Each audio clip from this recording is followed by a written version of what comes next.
Area Zero, the most dangerous place in the entire region of Paldea. I think I'm just about ready, but first, I need a sandwich! Yeah! Time to put some ingredients on. Oh God. I need to do that, but what about the peppers? Don't forget the pepper. Oh, the peppers! Oh, top bun. We don't need one of those. Ladies, gentlemen, and trainers of all ages, how do you feel about shiny Pokemon? Yes, I know we all enjoy seeing a cool Pokemon with its colors swapped in a fun way, and while some of them can be a touch underwhelming, others are actually extremely cool. It's never been easier to hunt for shinies in a Pokemon game than it is in Scarlet and Violet, by which I mean most of the time it of course involves getting these sandwich ingredients from Tera raids, which does take some time and effort, but the actual act of the hunt itself, looking for the shiny just wandering around, is faster than it's ever been before. And you'll be hard-pressed to spend more than an hour with sandwich buffs hunting any one shiny in the entire game. That said, there are always ways to boost up your efficiency a little bit in the hunt, to make hunting down your targeted shiny just a little bit easier. And so today I'm coming at you with a few more tips and tricks for shiny hunting in slightly more specific scenarios. Some of these are broad, some of them are specific, but they are all useful things to know if you are hunting down some of the less prevalent Pokemon within the game. Specifically today, we are going to run down some special methods for hunting these shinies of each and every Paradox Pokemon in Area Zero, and then also a method for respawning some of the rare and set spawns in the overworld near the end. Starting off then, head to Area Zero. This is the silliest thing that I have to show you today, and it is all based on a specific rock. Teleport to Research Station number 3 and then head into the cave in front of you. Once you are properly inside of said cave, jump off and glide straight ahead like this, land on the platform in the middle, and then glide once again to reach these crystals right beside each other with a big rock in front of them. Pokemon do not spawn on these crystals, and you are out of range of Pokemon spawning on the ground underneath you because you're just that high up. However, Pokemon do spawn on the big rock that's in front, and as usual, the game will do its best to spawn the maximum number of Pokemon at any given time that is possible. In other words, if you move slowly back and forth like I'm doing here, you will spawn up to 15 Pokemon on this singular rock that you can see all of just from a distance. A ton of Pokemon in a super confined space that you can reset easily. The benefit of this, of course, is it gives you a really fast reset for 15 Pokemon spawns, and if you're using your shiny sandwiches correctly and even your shiny charm, you can narrow down the pool of Pokemon that even has a chance of spawning to the point that, like on my screen, you just have 10 plus iron bundles at any given time. This method works for literally any of the Pokemon that will spawn within this massive cave, and this does include Paradox Pokemon, which is the main point of this video, of course. Specifically, this refers to Iron Bundle and Iron Treads as well as their Scarlet equivalents. They will spawn in absolutely massive groups on this rock once you've sandwiched up, and you can also get Iron Hands to spawn in this area, but it won't be as good as the spot that I'll mention later for him. On top of that, this rock works for isolated encounters with every single Pokemon that can spawn within the cave, including things like Glamora if you eat a poison sandwich, which I can't imagine is very good for your health.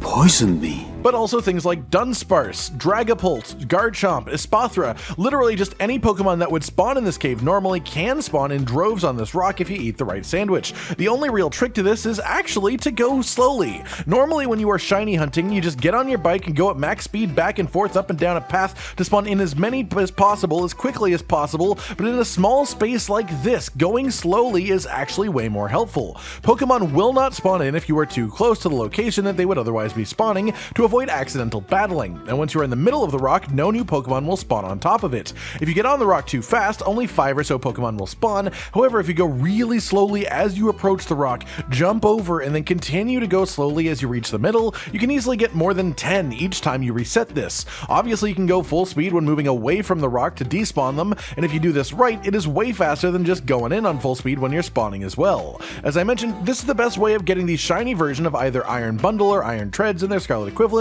but what about the other shinies as far as Paradox goes? Well, as far as Iron Jugulus and Iron Valiant, you'll want to go to the cave where they normally spawn, which is the cave to the left as you exit Research Station 3. Once you're inside here, however, again, the method you want to take is actually really slow and steady. Roam around on your Legendary and Travel mode, but your enemy here is pack spawns. As I mentioned earlier, the cap of wild Pokemon at your screen at any given time is 15, and if you go too quickly in here, your chance of spawning a pack of Greavards with a Houndstone or a pack pack of Pommies with the Pomot go up significantly. If you do that, those will take up 4 to 5 of your 15 slots all by themselves for a singular pack. The trick to avoid that is just to go slowly. If you despawn the Pokemon one by walking just slightly out of their range, and if you only despawn one Pokemon, you can only spawn in one Pokemon, thus avoiding spawning packs. This way you can all but guarantee your spawns to be fully Iron Valiant or Iron Jugulus or their Scarlet equivalents, Roaring Moon and Fluttermane, depending on the sandwich that you've eaten. Though, we also have a video on the channel already for how to get a shiny Fluttermane ludicrously quickly and consistently. As you can see here, as long as you avoid getting too close to the water and make sure not to despawn more than a couple of Pokemon at a time, pretty much every new spawn in this area will be an Iron Valiant, and thus this gives you the fastest route to a shiny version of it if you are correctly sandwiched up. There is also a way to make this method even more efficient, but it is hard to do with Iron Valiant as they often spawn a few feet away from each other rather than in noticeable packs, so I'll tell you about that as we move on to our next location in Area 0. Right in front of the gates to Area 0, all the way at the top, if instead of going inside of it, you just drive around to the right side and then leap off the cliff, you will be teleported right to the start of the zone. In the immediate area around you, no Pokemon are physically capable of spawning, but if you head down just a few feet, they will spawn in a large group right in front of you. Again, the game tries to fit 15 on your screen at any given time.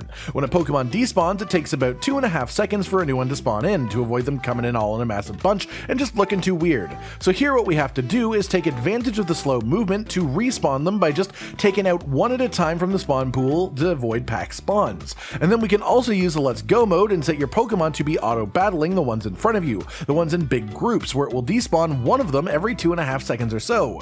If you purposefully despawn one with the auto-battling and one with the movement within this short time frame, you will get 2 new Pokemon spawns every time the spawns refresh, which is just enough to avoid spawning in a pack, which obviously you really don't want, thus keeping it to your specific shiny target. This location specifically works fantastically for Iron Hands, and it also works for Iron Moth, though you have to go a few feet further down the hill, as if you do it right at the entrance, for whatever reason they all just fly straight up like they've been raptured or something. Of course, this location also works for their Scarlet Paradox equivalents as well, as long as you are sandwiched correctly to make the right Pokemon spawn in. Then finally we have Iron Thorns, whose Scarlet equivalent is Sandy Shocks, and these are just down the hill from the last location, which is also just up this rocky ramp from Research Station 1. Up here, just do the exact same thing that we were doing as far as the method, slowly walk around, despawning the further out Pokemon while your main party member auto-battles the larger groups, and you'll keep respawning this Pokemon all over the area in droves. Easy, right? Sure, it's a bit more involved than looking for generic Pokemon out in the overworld, but these Paradox Pokemon are a little bit harder to pin down, especially the shiny versions of them,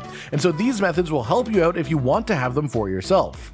Finally, then we have one more method of shiny hunting today. Credit for this one goes to a YouTuber by the name of Z-Logic, and this one is specifically for Pokemon with set locations around the map, ones that are a bit rare or hard to find otherwise. As a result of their rareness, you can't really hunt them through the normal methods, but there is a simple way to reset the spawns of these Pokemon and give you a way to farm their shiny versions. A good example of this is Spiritomb, who pretty much just has one set spawn location on Glacedo Mountain over here, but it also applies to literally any other set spawn Pokemon, like Charcadet in the earlier locations in the game, or even the special Tera Pokemon too, including the Evolutions. None of these are shiny locked, and so you can reset them for a new roll of the shiny. To do this reset, go up to the Pokemon in the set spawn, and then knock it out. Defeat it completely. Don't capture it or it won't respawn. Just knock it out totally. Once you've done that, walk away from that spot until you are just out of their pop-in range for its set spawn, then save your game. Make sure autosave is off, of course, as it should be for most of these methods. You just want a manual save here. From there, close your game and move your system's time ahead by 1 day, open the game up again, walk up to the spawn, and see if it is shiny. If it isn't, just restart your game again. You don't need to do any more time-changing shenanigans because you saved the game before you change the time, and as a result,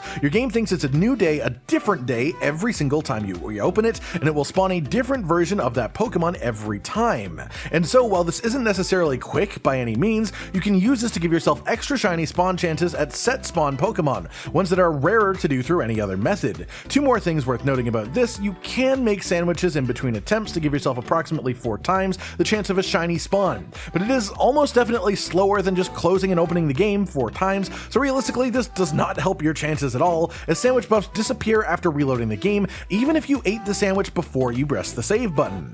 Then finally, of course, get the Shiny Charm. This is a key item you get after finishing the entire Pokedex, and of course, that is quite the long commitment, but once you have done it, you'll have 3 times the odds of finding a shiny compared to otherwise. Of course, the Shiny Charm applies to every single method that we talk about when it comes to shinies, but I thought it was important to make note of it here specifically for this one, the sandwich buffs won't help, but the shiny charm will straight up increase your odds of making that set spawn reset create a shiny from about 1 in 4,000 to about 1 in 1,300. And if you plan on doing more than one of these, you'll almost definitely save yourself time overall by just going out to get the shiny charm first. And that's just about it, everyone. Some good locations and methods to get every single Scarlet and Violet Paradox Pokemon as a shiny, as well as a way to farm shiny versions of rare spawns, set spawns, and unique Tera versions of Pokemon around the map. I hope you've learned something helpful today, and I hope you enjoy your time with Pokemon as we continue into the future. Good luck finding your shinies, everyone. Like if you liked the video, subscribe and hit the notification bell for more, and most importantly, ladies and gentlemen, until next time, stay sweet.